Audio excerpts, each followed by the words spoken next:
So imagine a big explosion as you climb through 3,000 feet. Imagine a plane full of smoke. Imagine an engine going clack, clack, clack, clack, clack, clack, clack. Sounds scary. Well, I had a unique seat that day. I was sitting in 1D. I was the only one who could talk to the flight attendants. So I looked at them right away, and they said, no problem. We probably hit some birds. The pilot had already turned the plane around, and we weren't that far. You could see Manhattan. 2 minutes later, 3 things happened at the same time. The pilot lines up the plane with the Hudson River. It's usually not the route. He turns off the engines. Now imagine being on a plane with no sound. And then he says 3 words, as unemotional 3 words as I've ever heard. He says, brace for impact. I didn't have to talk to the flight attendant anymore. I could see in her eyes, it was terror. Life was over. And I want to share with you 3 things I learned about myself that day. I learned that it all changes in an instant. We have this bucket list, we have these things we want to do in life, and I thought about all the people I wanted to reach out that I didn't, all the fences I wanted to mend, all the experiences I wanted to have and I never did. As I thought about that, later on I came up with a saying, which is, I collect bad wines. Because if the wine is ready and the person is there, I'm opening it. I no longer want to postpone anything in life. And that urgency, that purpose has really changed my life. The second thing I learned that day, and this is as we clear the George Washington Bridge, which was by not a lot, I thought about, wow, I really feel one real regret. I've lived a good life. In my own humanity and mistakes, I've tried to get better at everything I've tried. But in my humanity, I also allow my ego to get in.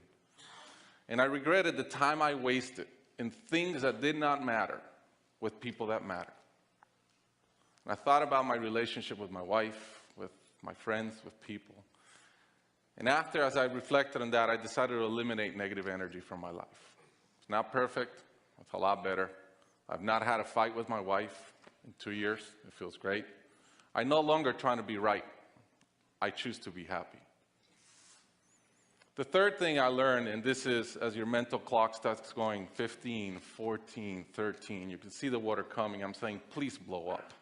Right? I don't want this thing to break in 20 pieces like you've seen in those documentaries. And as we're coming down, I had a sense of, wow, dying is not scary. It's almost like we've been preparing for it our whole lives. But it was very sad. I didn't want to go. I love my life. And that sadness really framed in one thought, which is, I only wish for one thing. I only wish I could see my kids grow up. About a month later, I was in a performance by my daughter, first grader, not much artistic talent, yet. And I'm bawling, I'm crying like a little kid. And it made all the sense in the world to me. I realized at that point, by connecting those 2 dots, that the only thing that matters in my life is being a great dad. Above all, the only goal I have in life is to be a good dad. I was given the gift of a miracle of not dying that day.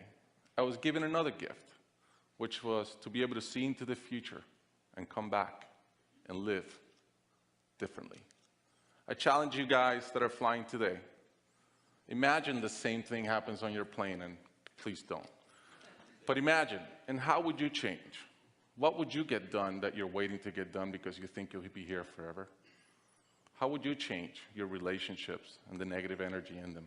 And more than anything, are you being the best parent you can? Thank you.